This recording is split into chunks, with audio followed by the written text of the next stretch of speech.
지금은 새벽 기도의 시간입니다. 온라인으로 드려지는 새벽 기도회에 경건한 마음으로 주님께 나아갑니다. 5월 11일 말씀 창세기 40장 1절부터 23절입니다.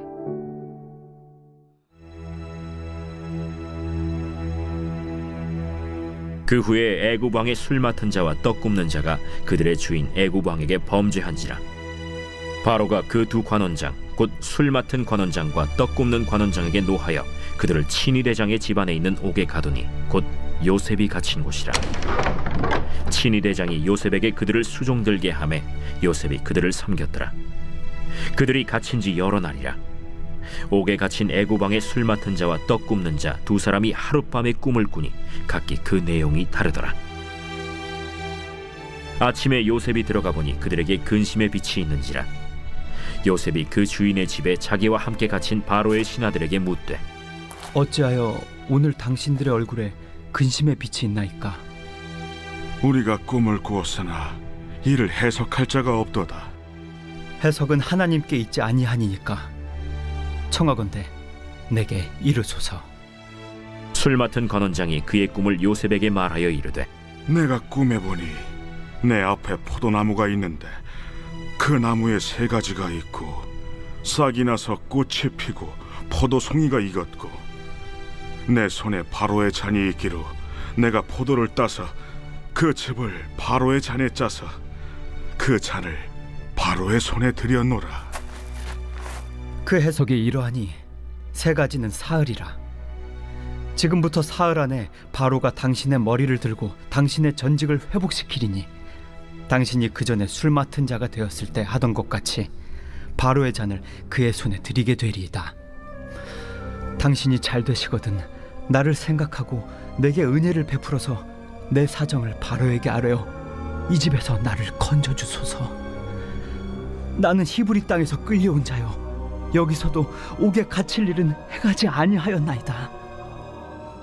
떡 굽는 관원장이 그 해석이 좋은 것을 보고 요셉에게 이르되 나도 꿈에 보니 흰떡 세 광주리가 내 머리에 있고 맨 윗광주리에 바로를 위하여 만든 각종 구운 음식이 있는데 새들이 내 머리의 광주리에서 그것을 먹더라.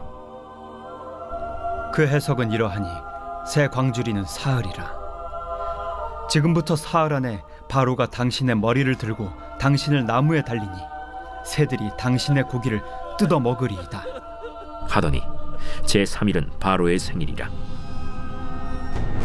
바로가 그의 모든 신하를 위하여 잔치를 베풀 때에 술 맡은 관원장과 떡 굽는 관원장에게 그의 신하들 중에 머리를 들게 하니라.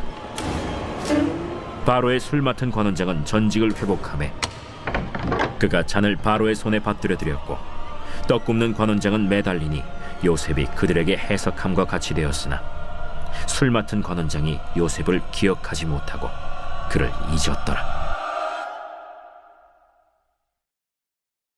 오늘 하루를 말씀으로 시작하시는 커맨시 교회 모든 성도님들을 주님의 이름으로 축복합니다.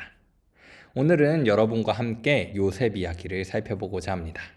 우리가 너무나도 잘 아는 이야기이기 때문에 너무나 익숙하게 다가올 수는 있지만 오늘 하루를 이 이야기를 통하여서 살아갈 힘을 얻고 또 하나님이 주시는 지혜와 은혜까지도 누릴 수 있는 귀한 시간 되기를 소망합니다. 여러분, 인생을 살아가다 보면 우리는 절망을 많이 느끼곤 합니다. 그런데 이 절망이 한 번 느껴지고 상황이 개선되면 너무나도 좋겠지만 가끔은 그렇지 않고 계속해서 첩첩산중처럼 고난과 절망이 다가올 때가 있습니다. 그것이 내가 저지른 실수나 죄 때문이 아니라고 하면 더 억울하지요. 내가 할 수 있는 최선을 다했을 때, 또 누구보다 정직하고 성실하게 하루하루를 살아냈음에도 불구하고 그 성실함이 마치 조롱이라도 당하는 양 무시당하고 배신당하는 자리가 우리 삶에 찾아올 때가 있습니다. 내가 진심을 다해 사랑하고 섬겼던 관계가 돌아서기도 하고 밤잠을 줄여가면서 내가 이 일을 마치려 했으나 공로가 다른 사람에게로 돌아갈 때도 너무나도 많습니다.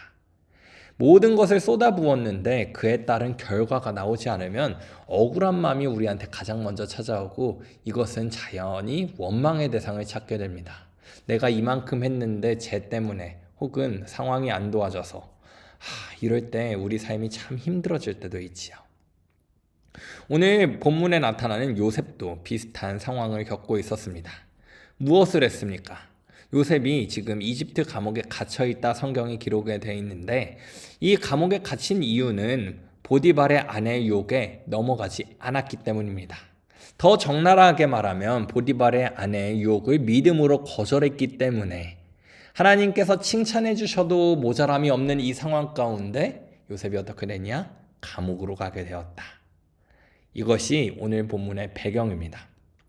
그렇게 억울하게 감옥살이하게 된 요셉은 감옥에서 두 사람을 만나게 됩니다. 이들은 누구냐? 애굽의 왕이었던 바로의 술 맡은 자와 떡 굽는 자, 관원이라고 보시면 되겠습니다. 당시에 왕의 음식과 음료를 책임지는 사람들은 단순한 요리사는 아니었습니다.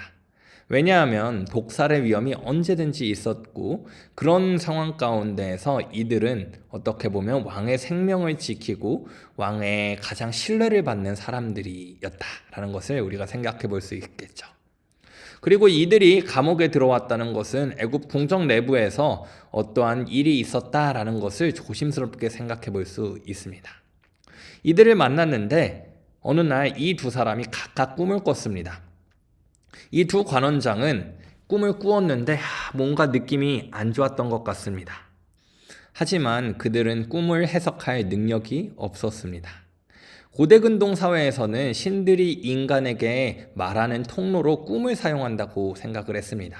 그런데 내용도 심상치 않고 뭔가 불안한 마음에 그들은 덜덜 떨고 있었던 것 같습니다. 그때 요셉이 그들과 만나게 됩니다. 그리고 술 맡은 관원장의 꿈 먼저 해석해주고 다음에 떡 맡은 관원장의 꿈도 해설을 해줍니다. 요약하면 이것입니다. 술 맡은 관원장은 복직이 될 것이고 떡 굽는 관원장은 사흘 뒤에 처형을 당할 것이다. 이렇게 이야기하는 것이 요셉에게도 큰 부담이 될 것 같았습니다. 왜냐하면 요셉은 지금 그들의 운명을 이야기하고 있지만 정작 자기 자신의 내일은 어떻게 되는지 알 수가 없었기 때문입니다. 억울했었고 내 꿈도 지금 해석도 못하고 내 상황도 어떻게 갈지 알지 못하는데 지금 남을 돕고 있는 것이기 때문입니다. 저는 이 모습이 참 그리스도인들하고 비슷할 때도 있는 것 같습니다. 우리는 하나님의 말씀을 따른다는 이유로 상황을 그대로 대입할 수는 없겠지만 때때로 내 앞길은 어떤지 모르지만 선의를 베풀곤 합니다. 그리고 그렇다고 해서 내 상황이 바뀐 것도 아닌데 그렇게 마땅히 행하고 있는 내 자신을 발견하게 됩니다. 하나님의 말씀을 따르는 자의 때로 보일 수 있는 숙명과 같은 느낌도 들기도 합니다. 요셉, 분명히 그를 통하여서 그 관원장들의 꿈은 해석되고 있었습니다. 하지만 요셉의 삶은 그대로였습니다. 감옥에 갇혀있고 나는 언제 나갈지도 모르는 그 상황이죠. 요셉은요, 술 맡은 관원장에게 절박하게 매달려서 이렇게 이야기를 했었습니다. 당신이 잘 되시거든 나를 생각하고 내게 은혜를 베풀어서 내 사정을 바로에게 아뢰어 이 집에서 나를 건져주시라. 나는 히브리 땅에서 끌려온 자고 여기서 옥에 갇힐 일은 행하지 아니하였다. 요셉의 상황이 어떻습니까? 지푸라기 하나라도 지금 붙잡고 싶어하는 그 모습이 나타나는 것입니다. 이제 요셉이 꿈을 해석하고 사흘이 지났습니다.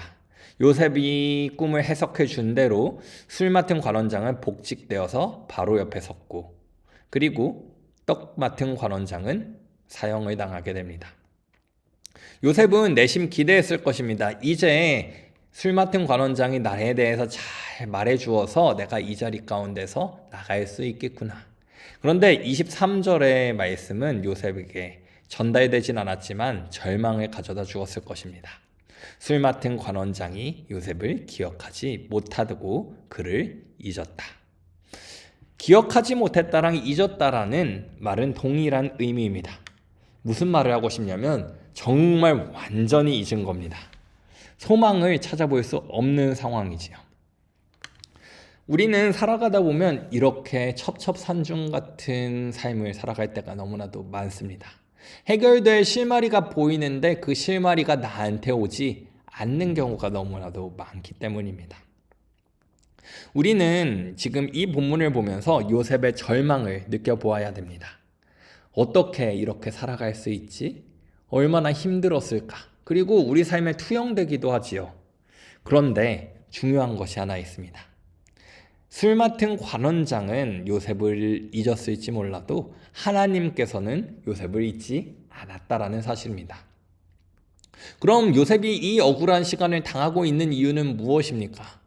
아직 하나님의 때가 되지 않았기 때문입니다. 요셉의 뒷이야기는 우리가 너무나도 잘 알고 있습니다. 애굽의 총리가 되었고 이제 이스라엘 백성들이 출애굽 전까지 애굽터에 머무르면서 살아갈 수 있게 만든 그 자리를 만들어준 위대한 사람.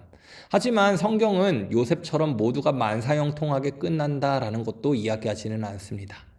하나님이 요셉이 그렇게까지 할 수 있게 한 것은 하나님이 기대하시는 바가 있었기 때문입니다.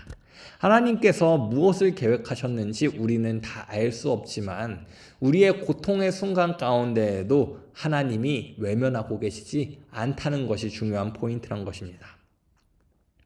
우리는 그리스도인으로 살아가면서 이미 하나님의 은혜를 받은 자입니다. 하나님의 성도가 되었다는 것, 신앙을 가졌다는 것 이미 주어진 은혜입니다. 그런데 우리가 살아가는 필드가 세상이다 보니까 그것이 때로는 아무 의미 없어 보이고 내게는 억울한 일만 계속해서 반복되어 나오는 것처럼 보일 때도 있습니다. 하지만 기억하십시오. 여러분, 하나님은 우리를 기억하고 계십니다. 요한계시록 마지막엔 이런 언급이 나옵니다. 그날에는 어떤 일이 있을 거냐면 모든 사람의 눈물이 닦아질 것이다. 더 이상 슬퍼하는 일이 없을 것이다. 왜냐하면 주 하나님이 우리를 비추시고 다스리기 때문이다 라고 이야기하십니다. 우리가 살아가는 100년의 인생 짧을 수 있습니다. 그 가운데 힘들 수 있습니다. 하지만 우리가 영원한 소망을 바라보고 살아가길 원합니다. 이 땅 가운데 100년의 인생보다 하나님과 함께 살아갈 만년, 천년, 천만년 이상의 영원이 훨씬 더 우리에게 크기 때문입니다. 그러므로 오늘 우리 가운데 힘들고 억울한 일이 있다면 이러한 마음을 가졌으면 좋겠습니다. 주님께서 이 시간을 통하여 나에게 원하시는 것이 무엇인가? 이러한 고백을 했을 때 우리의 문제는 작아지게 되고 문제보다 크신 하나님이 드러난다는 사실을 기억하시기 바랍니다. 오늘 이 새벽 시간이 끝나면 여러분은 또 일상으로 나아갈 것입니다.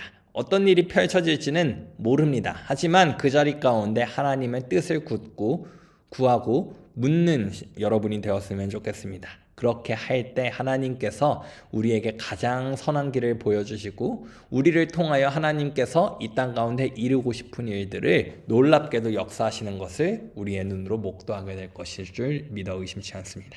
이러한 믿음 가지고 오늘 하루를 소망으로 살아갈 수 있는 저와 여러분 모두가 되기를 주님의 이름으로 축원드립니다. 기도하겠습니다. 오늘 요셉의 본문을 보면 하나님 억울한 일밖에 보이지 않습니다. 하지만 그 가운데서도 하나님이 기억하셨다는 것은 분명하게 발견하게 됩니다. 우리의 삶에도 힘들고 어렵고 낙심될 일 너무나도 많지만 하나님이 우리를 기억하고 계시니 이곳 가운데 버티며 살아가길 원합니다. 하나님, 우리 가운데 흔들리지 않는 믿음 허락하여 주시고 이 상황 가운데서도 자족함을 가르치시며 더 나아가서 늘 소망을 품고 이 한순간 한순간을 최선을 다해 살아갈 수 있는 우리가 될 수 있도록 은혜 허락하여 주시옵소서. 하나님, 슬픈 일이 있으면 하나님 다시 한번 생각할 수 있도록 도와주시고 기쁜 일이 있을 때 하나님으로 인해 기뻐할 수 있는 우리가 될 수 있도록 나의 생각과 마음도 지켜주시옵소서. 오늘도 살아계셔서 역사하고 계시는 예수 그리스도의 이름으로 기도드립니다. 아멘. 오늘도 함께 주신 말씀 붙잡고 기도하며 나아가도록 하겠습니다. 다 함께 기도합니다.